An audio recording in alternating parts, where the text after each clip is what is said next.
નમસ્કાર, આપ જોઈ રહ્યા છો ઇન્ડિયા ન્યૂઝ ગુજરાત અને હું છું આપની સાથે હિના। સમાચારની શરૂઆત કરીએ વિસ્તારથી વાત કરીએ રાજકોટની તો રાજકોટમાં ફરી એકવાર બે સરકારી કચેરીઓને બોમ્બથી ઉડાવી દેવાની ઈમેલ મારફત ધમકી મળતા ચકચાર મચી ગઈ છે।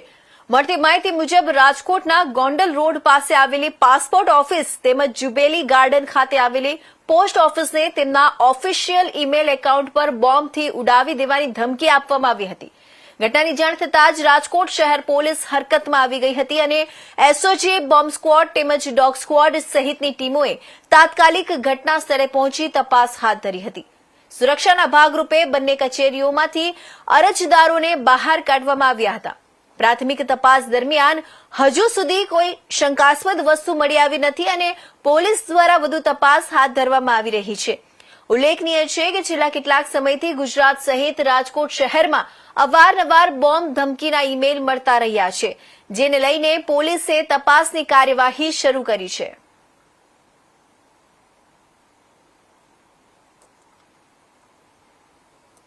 પોલીસ કંટ્રોલ રૂમ રાજકોટ શહેરના પોલીસ કંટ્રોલ રૂમ દ્વારા 12 વાગ્યે એક મેલ મળેલ, જેમાં જણાવેલ કે પોસ્ટ ઓફિસ, મુખ્ય પોસ્ટ ઓફિસ તેમજ પાસપોર્ટ ઓફિસ ખાતે બોમ્બ મૂકવાની ધમકી પર મેલ મળેલ, જે અન્વયે રાજકોટ શહેરની બીડીડીએસની ટીમ, ડોગ સ્ક્વોડ, એસઓજી તેમજ સ્થાનિક પોલીસ તેમજ મારા દ્વારા તમામ જગ્યાએ સર્ચ કરવાનો હાલમાં કાર્યવાહી ચાલુ છે અને તમામ પોસ્ટ ઓફિસના કર્મચારીને હાલમાં બહાર બેસાડવામાં આવેલ છે અને ત્યારબાદ પૂરેપૂરું સર્ચ થઈ ગયા બાદ કંઈ ગુનાહિત નહીં જણાય અથવા કોઈ વસ્તુ ધમકી પર મેલ બાબતે કોઈ વસ્તુ નહીં મળે ત્યારબાદ એ લોકોને અંદર શાંતિથી બેસવાની કામગીરી કરવાની ચાલુ રહેશે। સાહેબ, શું પ્રાથમિક અત્યારે ઈમેલની અંદર લખાણ? ઈમેલમાં કે હાલમાં કે ત્યાં ખોટું અમુક આઈએસઆઈ તરફથી ને કરુણાનિધિને આવું બધું નામ બોલે છે, એમાં લખેલા છે, જે અન્વયે હાલમાં એ બાબતે સાયબર ક્રાઇમ દ્વારા ગુનો દાખલ કરી આગળની તપાસ જાણવા મળશે। અનેક વખત આવા ગુનાહિત મેલ બોમ્બ મૂકવાની ધમકી કર્યા મેલ કોર્ટમાં ઘણીવાર બનાવ બનેલો છે, એ બાબતે પણ હાલમાં તપાસ ચાલુ છે।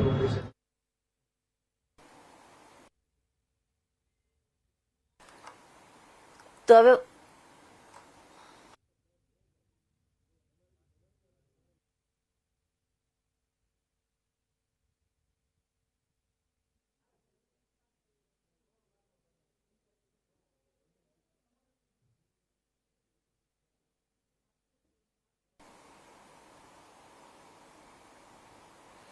તો રાજકોટમાં ફરી એકવાર બે સરકારી કચેરીઓને બોમ્બથી ઉડાવી દેવાની ઈમેલ મારફત ધમકી મળતા ચકચાર મચી ગઈ છે। મળતી માહિતી મુજબ રાજકોટમાં ગોંડલ રોડ પાસે આવેલી પાસપોર્ટ ઓફિસ તેમજ જુબેલી ગાર્ડન ખાતે આવેલી પોસ્ટ ઓફિસને તેમના ઓફિશિયલ ઈમેલ એકાઉન્ટ પર બોમ્બની ઉડાવી દેવાની ધમકી આપવામાં આવી હતી। ઘટનાની જાણ થતાં જ રાજકોટ શહેર પોલીસ હરકતમાં આવી ગઈ હતી અને એસઓજી, બોમ્બ સ્ક્વોડ તેમજ ડોગ સ્ક્વોડ સહિતની ટીમોએ તાત્કાલિક ઘટના સ્થળે પહોંચી તપાસ હાથ ધરી હતી। સુરક્ષાના ભાગરૂપે બંને કચેરીઓમાંથી અરજદારોને બહાર કાઢવામાં આવ્યા હતા।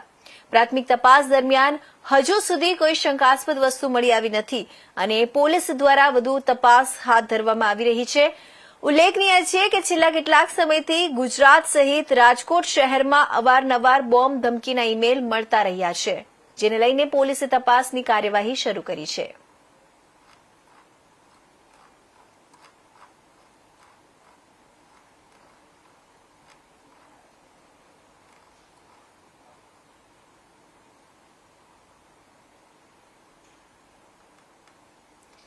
તો વાત કરીશું આપણે સુરતની, તો સુરતમાં ઇન્સ્ટાગ્રામ પર થયેલો